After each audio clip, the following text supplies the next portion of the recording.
made it back to the championship race.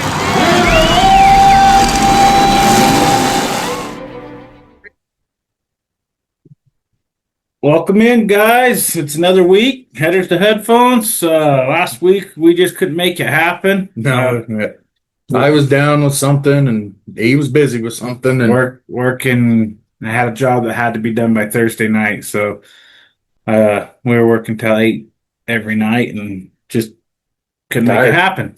So we're back. We have Logan to do a recap on. I wasn't able to make it. I wasn't able to make it. So we are getting a lot of secondhand information.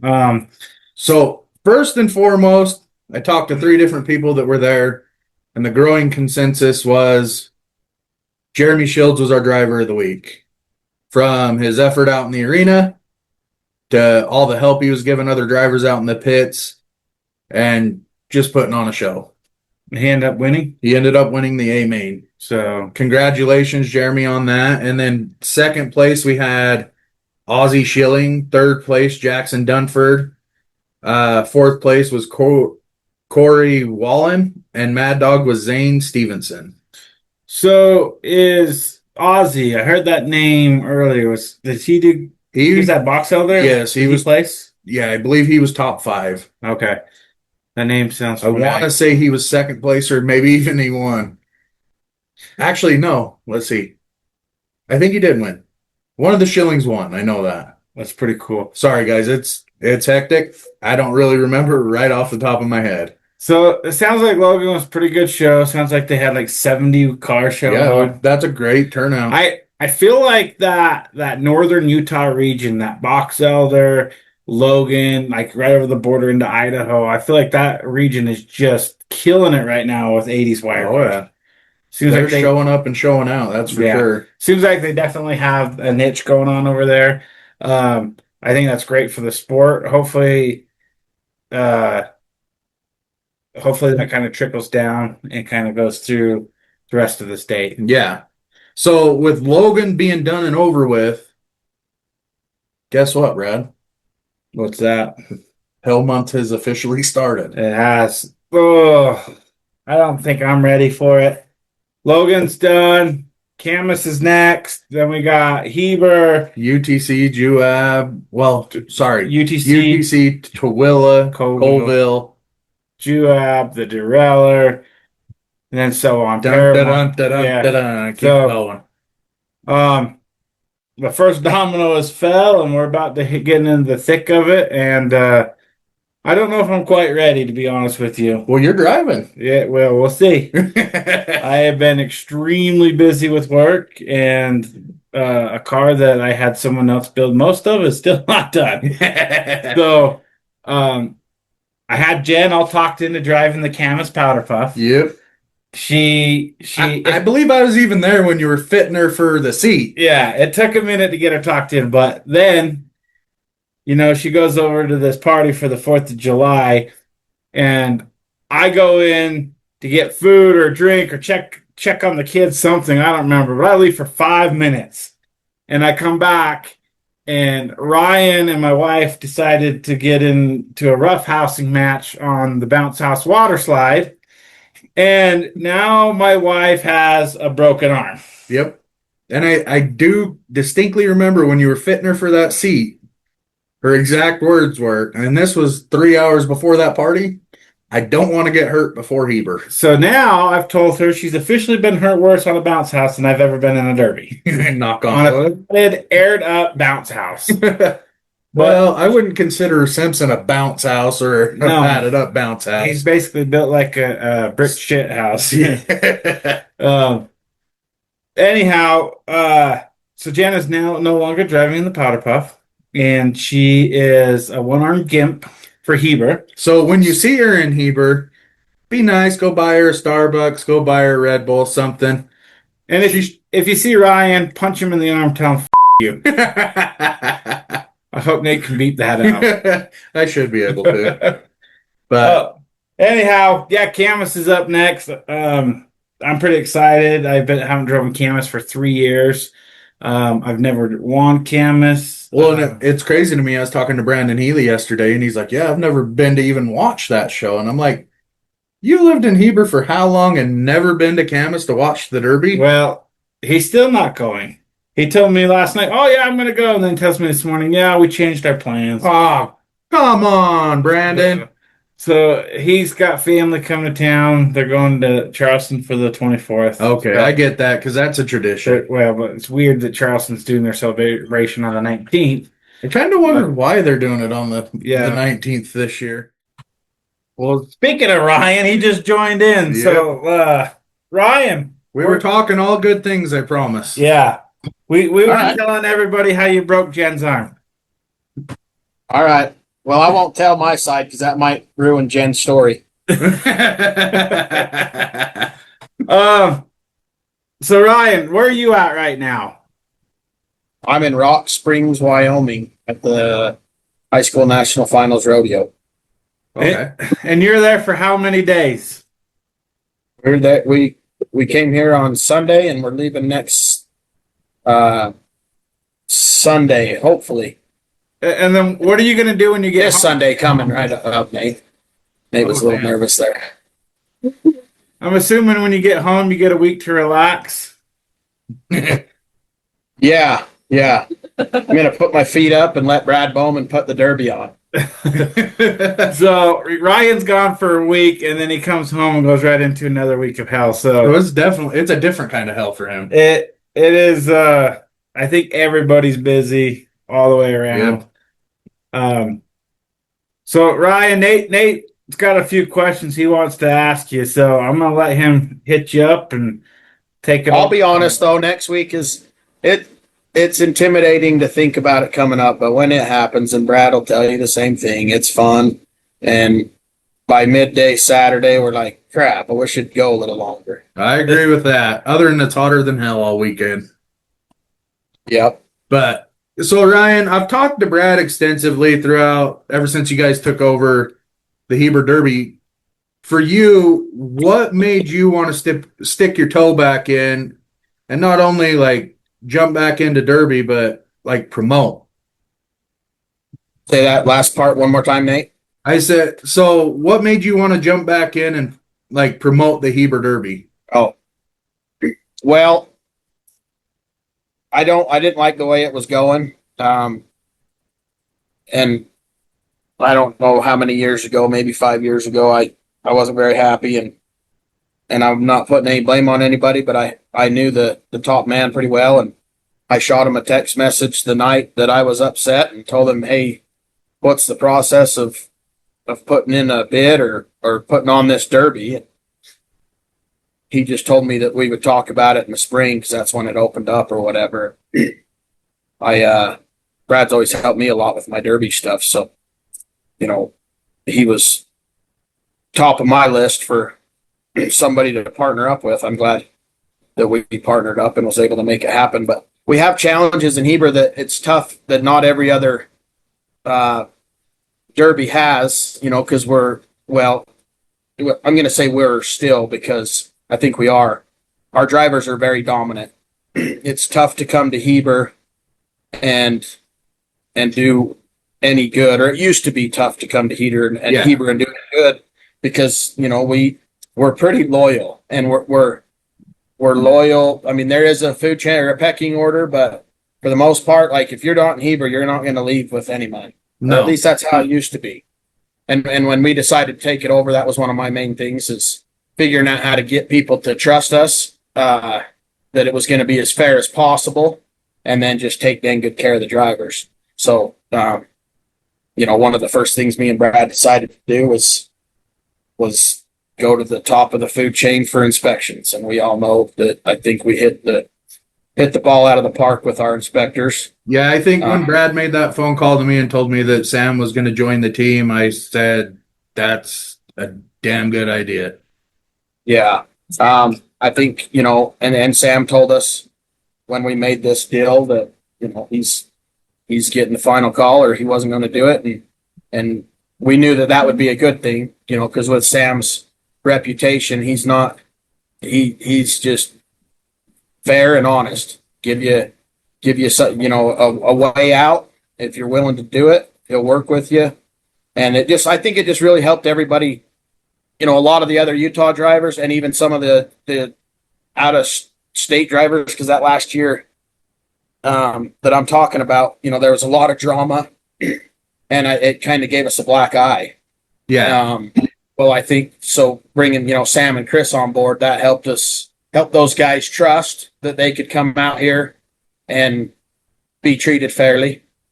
Well, we've seen it that first year too, where I can't remember whose car it was, but like it should not have passed, and they went through and gave them some options, and they took those options and fixed it, and they got to run.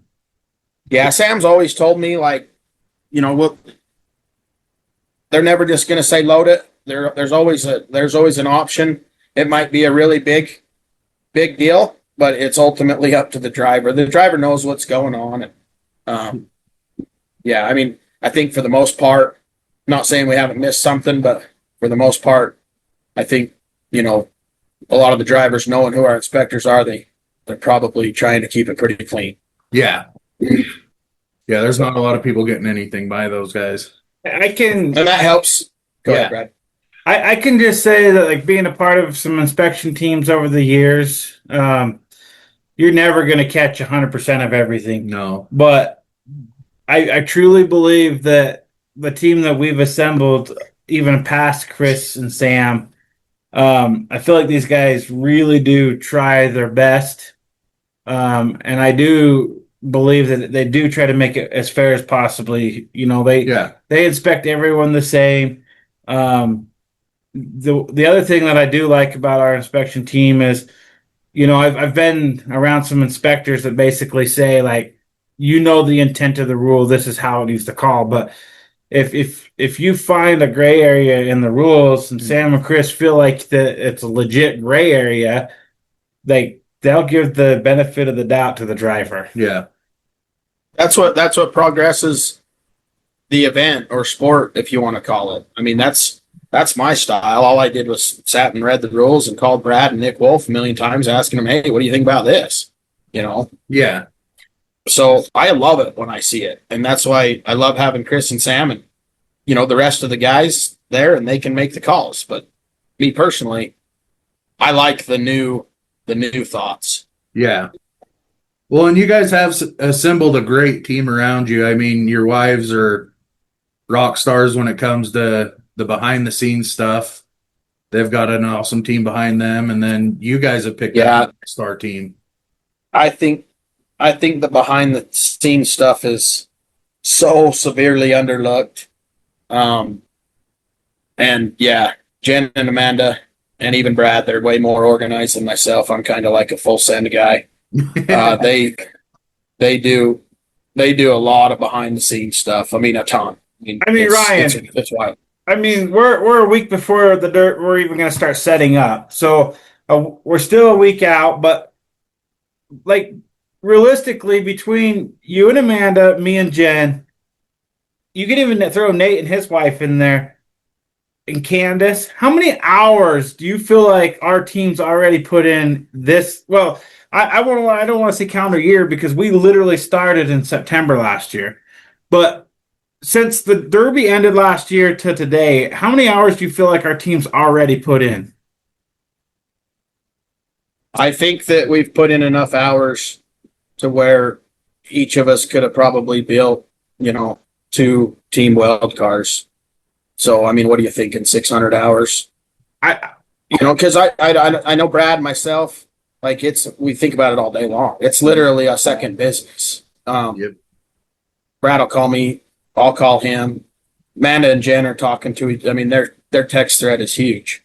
And even our text thread, it's hard to put an hour to it, because it's literally like hours and hours of every day. Yeah, and I mean, I can't even explain how many phone calls I've gotten since the Derby ended last year. Literally, I was at a service today for 4 hours, and I came back and I had 38 missed text messages, and probably 30 of them were Demolition Derby questions. The other 8 was work. but it's And you field a lot more of those calls, which I'm thankful for, because you're still in the derby business more than me. So yeah, I'm a little lighter there, but it's a lot. It's a lot of time, and the girls keep it very organized, and that's what makes so much of it so smooth. They stress a lot. Well, I mean, they stress the whole time. I don't mean this bad, Amanda and Jen, but they stress a lot before the derby. Yeah. During the derby, I feel like me and Brad are like just full steam. Yep. I mean, derby week, not like the actual event, but Yeah.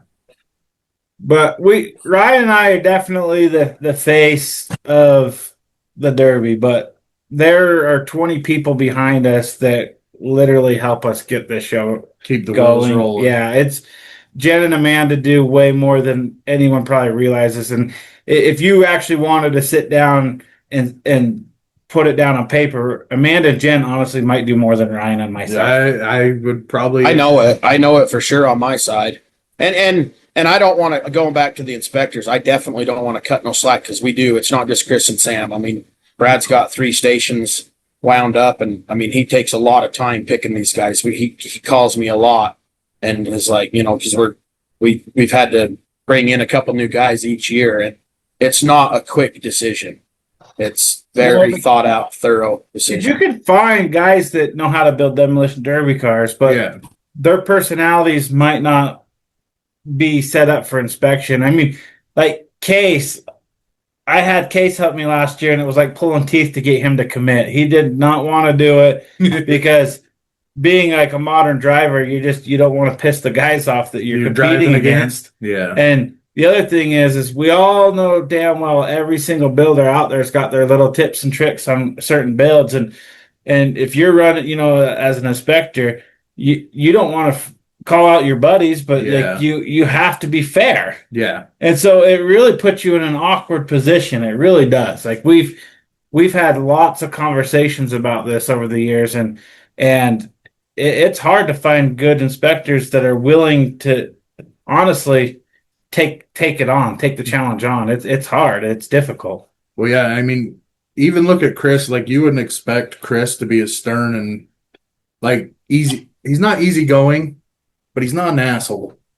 Like, you look at Chris and you're like, oh, I'd get something by him and argue with him and win, and he's not that way. I've teched right beside Chris, and he will give the driver the benefit of the doubt every time, but at the end of the day, he is fair, and I'm telling you, he knows his shit. Yeah. Yeah, for as young as Chris is, he commands a lot of respect. Oh, 100%. Through the whole country. Yep. So. And definitely, I mean, Chris is still learning just like anybody. I mean, we're all going to make mistakes, but for Chris's age, he's far beyond anybody I know that for that age. He's further ahead than me, and I'm a lot older than him. The only one that I would put in comparison, like age-wise, is maybe a Jared Johnson. Yeah. But Chris still has a lot of... Chris has been driving since he was like 13 years old. Yeah, but Chris is a builder, too. Yeah. Like, he's, you know what I mean? Like, he knows where every hole is on frames and frame thicknesses, and he's good. So that's way above my pay grade. But yeah, I go under that ramp sometimes, and they're showing me stuff, or we're just talking. I try to stay out of it as much as possible. Get bored a little bit here and go under there, and I'm just like, holy crap! Yeah. Oh yeah, there's parts that Brad talks about on here all the time, and after we hop off, I'm like, what the hell are you talking about? Yeah. Well, I can tell you the team show cars are going to be awesome. I really wish we could put them out for the crowd to see, like the public, that they'll see them as they're walking in, because some of these team show cars literally should be like in museums. They're that clean of builds. They're just awesome. It's going to be precision. The Derby world has no clue like how good these guys are. No, I mean, and the money that's into these cars, it's wild. Yeah. I've seen pictures of a few cars, like a few guys building will send me pictures. I've actually seen a few cars in person, and I'm like, holy cow, like these guys are really setting a standard above and beyond what I expected. And then there's a lot of guys that I haven't seen any pictures that I'm just itching for the day they hit inspection line because I want to see their build so bad. Well, I told you I'd be there at 8 a.m. on Wednesday when inspection starts because I want to see some of it. Yeah, I think for me, I'm actually more excited for team show inspections than I am the team show derby. But Yeah, I mean, I'm pretty pumped for the 4-man too. I don't think our crowd has any clue what's coming. no, It's going to be wicked. I I mean, keep I keep trying to telling them tell, all that Thursday night's the best night. And Brad's telling me Saturday, and the crowd's probably going to agree with Saturday because the cars are going to crunch a little more that night. But it's going to be a toss. But honestly, get- like if you're a spectator, I really feel like you're getting your money's worth every single night. 'Cause Yeah. we even put together a really good show for Friday night too. Yeah. I don't I'm think just a night horsepower guy and like really hard car kind of guy. So Thursday night, everything's fresh, ripping full throttle. I mean, just everything's going to be perfectly tuned. They're not going to be having No. it's just going to be wild. And what's crazy to me is like the community here has never watched this type of format ever. No, it's going to be pretty fun. I mean, I'll be completely honest with you. Like, I'm a little nervous because our track's different than like Gold Rush or Blizzard Bash. So I'm nervous that you might not get the same result as you see at Blizzard Bash or Gold Rush on the team show. But I also feel like there's an opportunity there to have it be even better. 100%. So, like, the unknown has really got me anxious for that as well. Well, and the guys that are driving these cars are no slouches either. They're going to put on a show. No, like, most of these guys in that team show are hitters. And Yeah. there's Well, I think you got to be. I think we're going to find out pretty quick if one of the teams that tries to be. I mean, you can be, I guess, a smart team driver, but you got to be on the throttle. Like, you got to. I mean, you got to be. You're smart in the team show is getting the car out as fast as you can, not trying to save your car at all. Yeah, if you have 3 wheelmen against 4 hammers, it's probably going to be a bad day for you. Yeah. And that's what we like. That's our style. Yep. So it's going to fit us just great. I've been asked multiple times who I think is going to win the team show. And I've thought about it for literally pick one for 6 months plus. And if I had to go bet, just like, betting on a horse at the track, I definitely have my favorites. Yeah. As far as betting goes. But if you really want my opinion, I really feel like every single team could win the show. Yeah. And I really feel like every single team could be the first one out. Because because you could take the best driver team, whoever you want. I mean, you name it. They could be the first one out if they have tranny problems, injury problems. They could just drop. Yeah, it's going to be team. I think it's going to be a hard luck deal too. Like, I mean, yeah, they're all loaded teams, and if they're not the best drivers, smartness wise, then they're lunatics with the skinny pedal. Well, let's be real. Anybody that draws team crashing for kids cancer in the Sweats and Proctors, that is going to be one hell of a heat to try to get out of clean. Well, I wouldn't be discounting that freaking wild Bronco dude either. No. Casey Seeloff. No, I'm not discrediting anybody. I just know there's 4 hammers on that team. Yeah. I mean, 4 hammers could be a good thing. It could be a bad thing. It could. But I can tell you there's not going to be an easy heat. No, there's not. And seen the driver's list, and there, like I said, there's no slouches. I mean, you could take if you had to sit down and rank them 1 through 8, you could take your number 1 and put verse number 8, and the number 8 team is good enough to beat any team out there, especially if luck's on their side and bad luck's on the other team's side. I mean that's in every sport, but I truly feel like this is more level playing field than like putting the best football team versus the worst football team. Yeah, no, I agree. So I've got a question for you guys. Are you guys going to allow call-outs? Have you guys? Brad knows my opinion on call-outs. I'm 100% for call-outs. The way I look at it is if you don't want to call out, then you put your name back in the hat, or you put your pick back in the hat. Go wait for the next guy to call out. Yeah, I mean, I don't like it because I don't want to add any drama to the Derby, but Yeah. I 100% understand what Ryan's saying. Yeah. Because if you don't want to call someone out, you could just throw your name back in the hat, or Well, yeah, you don't have to accept the call out, and you don't have to call anybody out. I was just wondering if you were going to allow it if No, somebody. you'd have to accept the call out. If you got Yeah. called out, that's who you're going against. But I don't know about you, but I like to play underdog. That's how I met Sam Williams. Yeah. And I could tell you that story if Brad wants to hear it, but TJ McPhee might not like it. You can say it. I don't care. So about 10 years ago at the July 4th, Hot Rockin' 4th, I got left off the Heber team for a couple Manti guys. So I called up Sam Williams, and he brought two of his buddies from the Midwest, and it was 2-on-1 in the main event, and we got her done. Maybe I shouldn't say we, but they got it done. I remember that show. That was a fun show to watch. Yeah, what Ryan's basically saying is, it's like, if you're the underdog, it's all the pressure's kind of off of you a little bit. Yeah, you just got fun. If somebody calls you out type, Yeah, you get and you don't get back called it out, or up. you call somebody out, you better advance. Yeah, all 100%.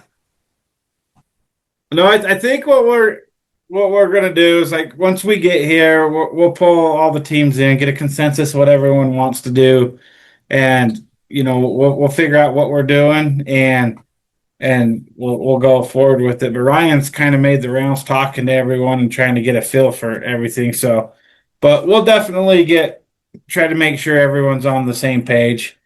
Yeah. That's one thing me and Brad have always been on the same page with, is it's all about the drivers. I mean, so if they get here and they've changed their mind since I talked to them 3 months ago, and they're not feeling that, and they just want to pick envelopes up, then that's what we'll do, because they're the ones. I like that. These drivers put in so much time and money and effort to get here. The last thing we want to do is piss them off over something out of their control. No, I get that. And I kind of like the idea too, though, is like I was telling Brad, seems like every year at the Gold Rush or Blizzard Bash, there's always two teams that draw each other and they're best friends. That would get rid of that. Yep, it really would. yeah, well, I mean, like I said, we're gonna get it figured out, and it'll be fun. I mean, at the end of the day, like I said, it don't matter who you're facing. Every team out there is going to be a competitor. Like, I could make an argument for every team why I think they could win the whole thing. I mean, yeah. you've got, like, you take a team like the Shields, and their dad has a lot of driving experience. The kids don't have as much, but those kids are hungry, man. I've seen their builds. Well, we watched Bowen last year. Bowen willed his ass off in Heber down, got into the main event, kind of being like an odd man out. Yeah. His dad and brother turn around and go to Spanish Fork and get first and second in the one and done heats, turn around and go to Juab and get first and second in one and done heats again. Like, and then they still went to Beaver, and I don't remember what they did there, but those guys put on a show. They got Dylan on their team. He's a hammer. Oh, yeah. So they don't have, like, over the hill experience, but they're also good enough, and their builds are insane. Yeah. Like, they've came so far in a short amount of time, because they haven't been hitting it hard the last few years. No, you would see them in Juab and occasionally UTC, and then some of those other shows down there. Look at the Shelley's team. Like, you got Tyson and Derek, which sometimes I feel like those guys are a little bit of wild cards. Oh, yeah. Because I've seen them at the top and I've seen them at the bottom, but you don't know what you're getting each night. And then they've got Mac and Joker driving with them, which is years upon years of experience. Oh, yeah. And in a team show, sometimes it's not who's got the best car or who can drive the hardest. It's somebody who's a rational thinker behind the wheel. You got to read. And can see the shot. Yeah. Yep. You got to read your teammates, read the arena, and that's where I really like that team, because those guys do have. I feel like those guys really will gel together quite nice. I mean, I could go through every team and just tell you the ups and downs, but I don't have the time for that, but they literally, it's a great team. Oh, I think so. Let's move from the team show a little bit, kind of go into some other talk, like the singles Weld event.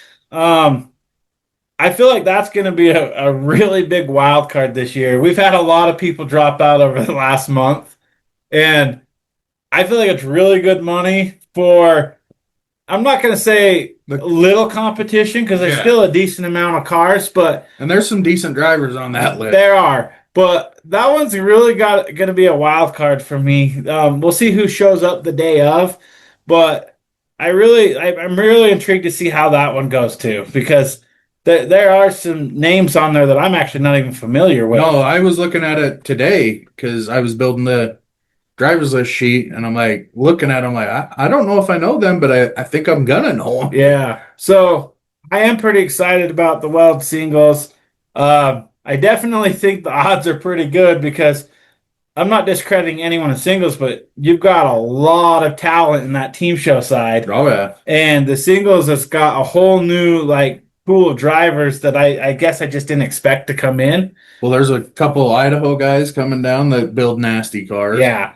I think it's gonna be pretty good. We'll see, like I said, who shows up, but are you what are you most excited about the singles class for, Ryan? Well, probably just to see these new drivers. And then same deal, they're hard cars and they're going to be built to the hilt. And that's what I like. The pay's all the same, as far as the team versus the individual. So I think it's going to be damn good. I mean, I don't think it's going to be as waspy at first. There's going to definitely be some more strategy out there because it's not just 1v1 or 4v4 or whatever. But it has the potential to get pretty hot. Well, and these guys too, they're vying for that team captain spot and a wheelman qualifier. Yeah. So there's a lot at stake for whoever wins this. I've talked to a few guys though. They're like, we're not coming to win. We're coming for the experience, and we want that mad dog. So it's going to be kind of exciting to see how that all plays out because it's kind of a big unknown. We just don't know, a lot of those drivers because the last few years we've kind of had 80% of the drivers were kind of the returning guys. Yep, and you were familiar with. You've seen them drive somewhere, and I would say this year that it's literally 20% returning drivers and 80% new guys. Yep, that at least haven't drove since Ryan and I have taken over, or just drove in Heber in general. Yeah. So we also have the 80s wire class, which I don't know if you really looked at that list, Ryan, but there's a lot of fun drivers on that list. Yeah.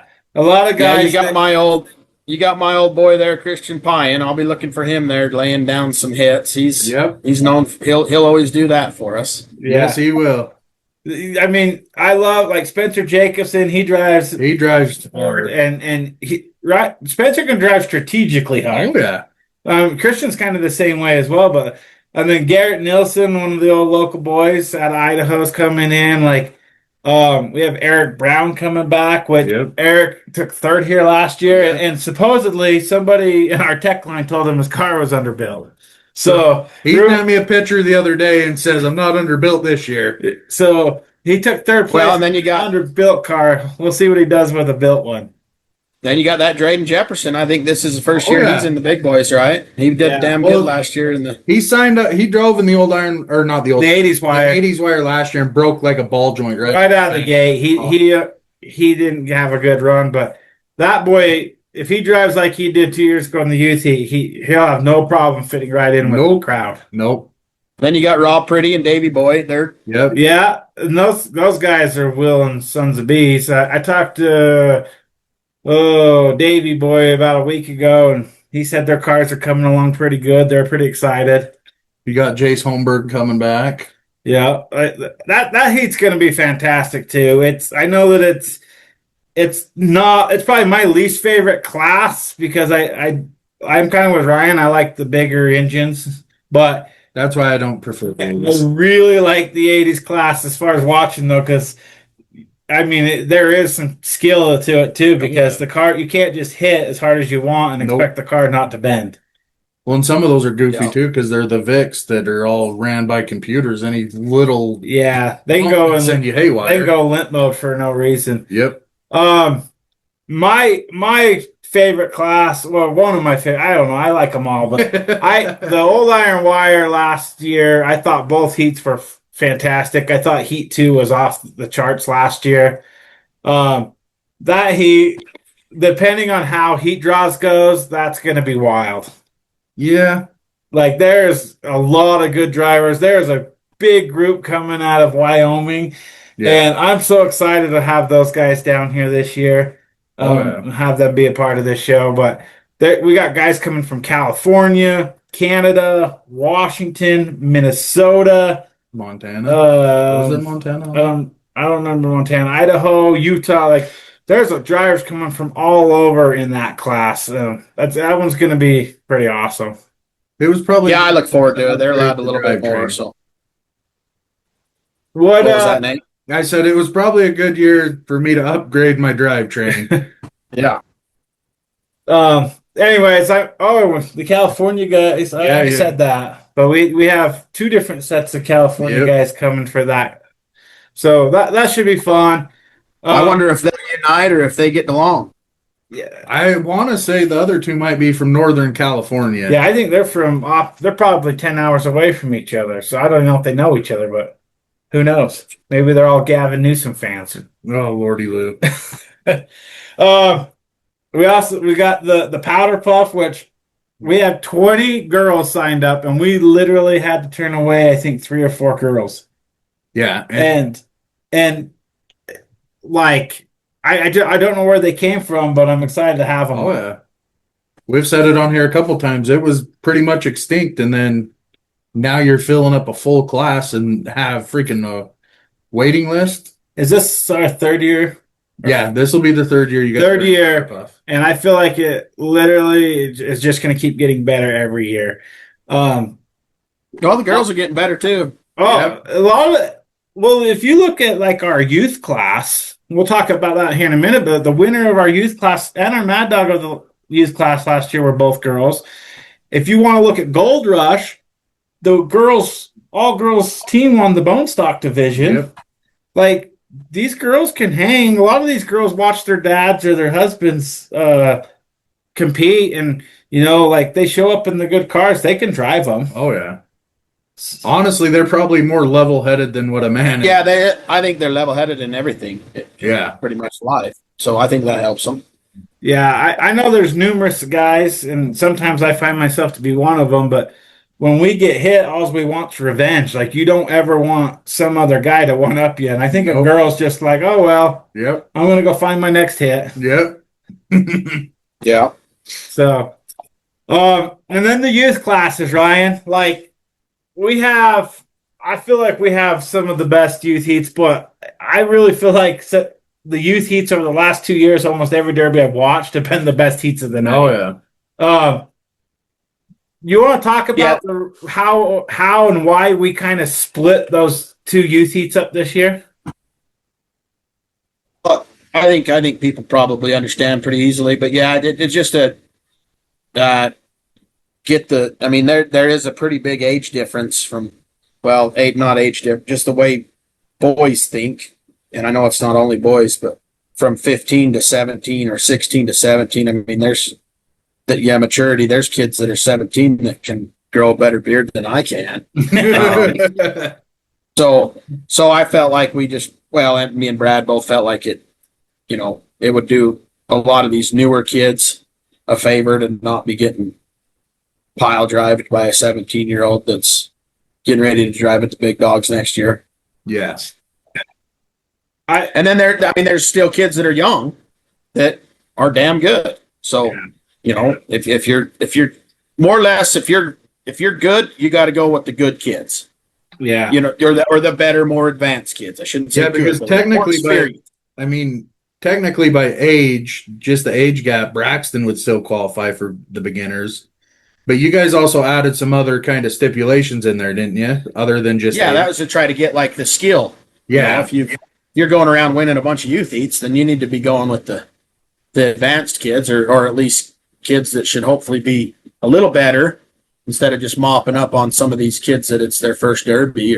Yeah. And I think even the kids are on board with it. None of these 17-year-olds are looking to just go whooping up on the 13 and 14-year-olds. I think for me, when we look at like the ages, we're trying to get these kids involved with this derby at a younger age, because if we don't get them involved at 12, 13, 14 years old, we might lose them to video games. Yep.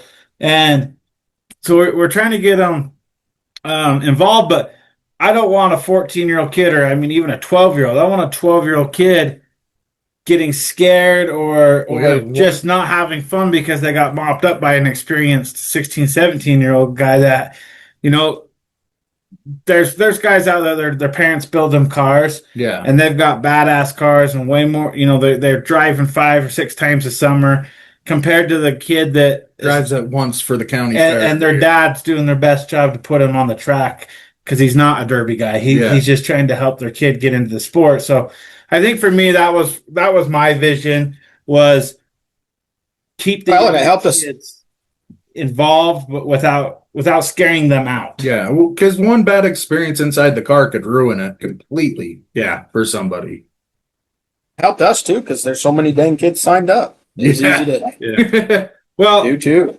I mean, I looked at the driver's list, and there's some kids on there that I honestly don't know if they would have signed up if they're. I don't think their parents would have signed them up if you wouldn't have split. Yeah, because they probably thought their kid wasn't quite ready. Yeah. I'll be honest, I didn't think Bryce was ready, but now that you guys have done that, I have no problem putting him in a car. That's kind of like my nephew as well. I mean, I still didn't think he was ready even this year, but I think next year, he'll be. I think he turns 14 next year, and I definitely feel like he'll be ready to be in that class next year. So, pretty excited. I can pretty much probably guarantee you, though, it's not going to be soft. No, it's definitely not. They're like, all right, I got it.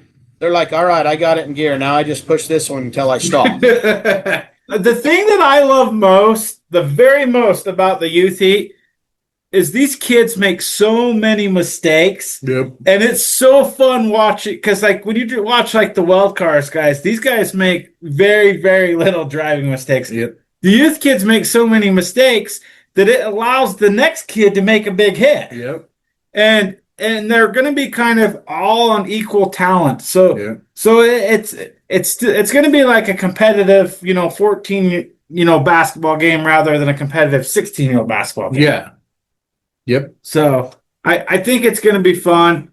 Our last event, Ryan, why don't you kind of just touch base real quick on these lawnmowers we're bringing in? Gosh, I went to Duchesne last year with Brad, and they had the lawnmowers, and I think they'd had them a couple years. I just never went over there and watched. And man, it was badass and pretty cool.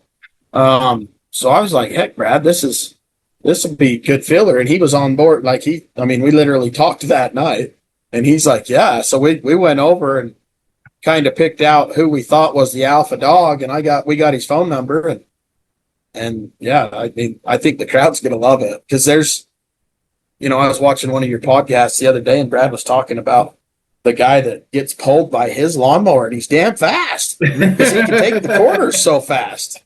Yeah. He kind of gets beat up in the straightaways, but on the corners, he's whooping them. So just the different styles, and it's pretty dang competitive. I've had, quite a few people tell me, oh, I'm building one. And I'm like, well, don't show up with a stock one, because it's going to need to go if you're looking. So here's what I think is cool about it.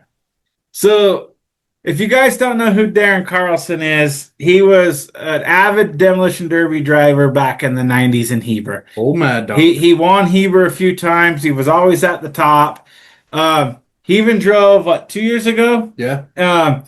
Anyhow, he's like, all right, I'm too old. I'm hanging it up.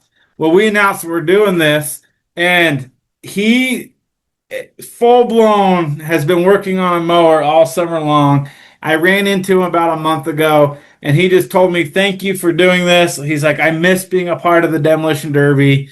I can't do it anymore, but he's like, this is giving me the same feeling of being in a Demolition Derby car, but it shouldn't my body won't take the toll that the Derby car had me taking a toll. So I thought that was pretty cool. He was showing me pictures. It's a pretty cool setup. Did you tell him? Well, about it the works helmet? out good for him. No, Works out no, good for we'll let Darren show up with his helmet. It Another works thing out is, It works out good for him because he works at the dump, and I know he people are got throwing it. Someone away lawnmowers dropped all off the the time. He hauled it home, put a carburetor on it, and got it running. Brian Horton, his dad is got to be in his 60s. Yeah. And same thing. He took an old lawnmower and an old snowmobile and built one, and he's all jazzed up to come too. So I think it's pretty cool because we have some older guys getting in this too. And Ricky's supposed to be building one too. so we got guys from 60s clear down to the early 20s. Who was that, Nate? You said? Ricky Marsh. Oh, that's good. I was going to say because Brad was talking about how Darren, his body couldn't handle it, and I think Rick's Ricky in that can't same, handle it. Rick's in that same position from a couple years ago. He came out of retirement for literally a total of 2 minutes drive time. Yeah, the first time he retired on his own. The second time he retired on somebody else's doing. Yeah. Well, he had 2 rough hits back-to-back years. Yeah, it was bad. Bad luck. But got But we appreciate you, Rick, for We do. coming out for 2 years. Yeah. So, anyways, we feel like we got a pretty solid lineup for the weekend. We've got a lot of cool things we're doing. If you guys haven't been to the show or whatever, I highly recommend coming all 3 nights. Like, there's still tickets available on Thursday and Friday night. Saturday's already sold out. I don't think there's a night you're going to want to miss. No, I think every night has something special about it. And I'll tell you what, too. If you're here, like, and get the opportunity, just check out these cars. Like, check out them Weld cars and look at them. These guys have really, like, you look at a car from 5 years ago to today, I mean, they're completely different. Yep. I look at those Weld cars and go, yeah, that's not my kind of time. Brad, we got one more heat to talk about.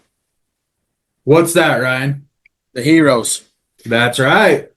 We can't go without talking about those guys. Yeah, the county wanted to do like a heroes night. It's kind of, they're doing one for the rodeo as well. They want to do Thursday night, basically. It started with basically the families that serve our community in the bleachers. Yeah. And then we just kind of transformed it into our show too. So we've created a team show heat. It's going to be the same concept as a 4-on-4 team show, but we have basically people that are in public service positions of different kinds, first responders or other type of things. But that should be a pretty fun heat. The teams are pretty evenly matched on that one. You have some derby drivers that have retired, that are coming out of retirement. Yeah. It should be pretty good. That's actually going to be our like end of the night, Thursday night heat. But besides the heroes heat, like, we got some pretty cool things, guys. It's not going to be just the Demolition Derby either. I mean, you're going to get your money's worth on your tickets, I promise. No, it's definitely an event. The county stepped it up this year to put on an event. There's 7 heats every night or more. That's just 7 car heats. 7 car heats every night, and Friday night you get 7 heats plus a mower heat. And it's not going to be drug out, guys. Like, I mean, we've instructed our skid steer guys to go as fast as they can. It's going to be pretty quick action packed. Don't stress Brad out with that, though. He's a little stressed at Maymania. Well, that was the tractor guys. That was different. But we are doing Power Wheels on Thursday night and Friday night, so that is kind of like a little bit of a slowdown to the show. But Saturday night, no Power Wheels. We're going to push straight through because every heat that night ends with a winner. Yep. So we're battling down to one every heat on Saturday night. So we won't be doing Power Wheels Saturday night. But this year that we just got new lights at the arena, so we've always had fireworks before the last heat of the night. That allowed the lights to get kicked back on, so people weren't exiting the bleachers in the dark. They had someone get hurt, years ago, so they switched that. This year, with having the LED lights, the fireworks are going back to the end of the night. But that was always my favorite. Like when the fireworks are going off, you walk out in the arena, you're with your friends or your family. Yeah, like that. Well, it's gonna feel like a championship. You know Yeah. what I mean? But one thing that is super cool, and I don't think it's a secret, so I guess if you're listening to this, you get the good news. But we'll be starting Thursday night with a military plane flyover. Every night, the county has got a drone show that will change every night, and then end with a fireworks show. So you're gonna get your money's worth if you're here. So make sure you guys get down here and be a part of the event. Well, and if you've got pit passes and stuff too, you guys will take care of them through the day, and they'll get to stay and watch the fun at the end of the night. So yeah, and then don't forget that we're being streamed, or whatever word you guys use. Oh yeah, We Crash. It'll be on We Crash TV. yeah, if you can't make it, We Crash TV will be streaming it. If you have a Roku, you can download the We Crash app, which is really convenient, so you don't have to stream it from your phone to the TV. And $20 a night or $45 for the week. We actually have Sam coming on in the next day or two just to talk about the streaming service. So stay tuned for that. We're not going to wait till next week to push that out. As soon as we get that recorded, Nate's going to get that right up. We're going to tune in and just talk Hebrew with Sam and talk about the live streaming. So definitely stay tuned for that. So, you have anything else you want to add, Ryan? I'm getting butterflies. Can't wait for the week to start. Get home from this rodeo and get going. Just enjoy this week. So hey, like I said, Nate, I mean, once it gets going, I enjoy it. I mean, we're tired, but it's fun just watching everything come together and watching the drivers be happy, the fans be happy. You know, I don't even know, Brad, how many cars we got. I mean, we had originally about 190 something sign up. I would guess that we're going to be 150 to 165, somewhere in that range. yeah, and just a little behind the scenes stuff, guys. Like we really are thankful for our drivers. That's way over what our contract requires. So we're really, really thankful. And we hope we show that. Yeah. We'll definitely, hopefully at the end of the week, every driver, I don't know about every driver, but if you guys have something that we could change, definitely let us know. I mean, we definitely, if we can make something better, we'll try. I mean, there's a lot of things that people say, hey, why don't you do this? And once we tell them the reason why we can't do it, they understand. Yeah. But I feel like Ryan and I have tried to do about everything we can. And every year we keep getting more and more support and we keep gaining more traction. We're doing what we can. But if you guys have any issues or suggestions, please let Ryan and I know, because we can't fix anything if we don't know it's broken. And then before you get keyboard happy and start texting on Facebook and bitching about it, call these guys. These guys will talk to you. They'll tell you why this happened or what they'll try to do next year to fix it. Yeah, and wait 24 hours. That helps too. It helps me a lot. I get wound up a lot with my kids throughout the events they do. And if I wait 24 hours, I change my mind almost every single time. Yeah. And the other thing is what Ryan and I are kind of wearing beer goggles, guys. Like, we're so invested in what's happening in the arena and behind the scenes. Somebody in the bleachers literally might see something that we just don't see. Yeah. And so don't be shy of letting us know, because we might agree with you, we might disagree with you, but at least let us know. Like, because if it's something that we've never even thought of, it might improve the show. And we want to improve for all aspects, not just for the driver experience, but we want the crowd to have a great time too. Yep.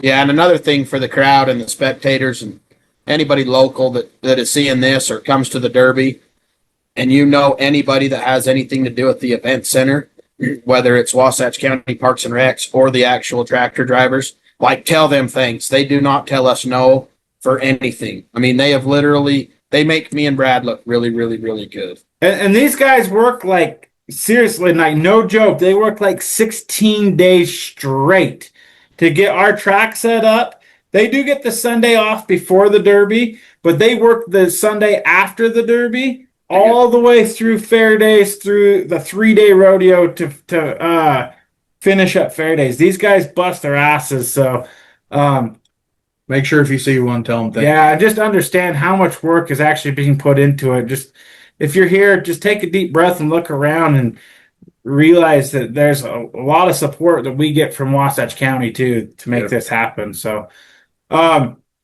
Ryan's, just for you guys that don't know, Ryan is in Rock Springs at the high school rodeo finals. His son is the Utah State bull riding and bareback champ, and he is competing right now for national title. So Ryan's got a busy week out there being a part of that, and that's pretty exciting for their family. And then they're going to be back here in full steam helping us put this event on. So thanks for taking a minute to get on with us. Yeah, and thank you for taking the time, Ryan. we had a good time, and we'll catch you back here next week and hit the ground running.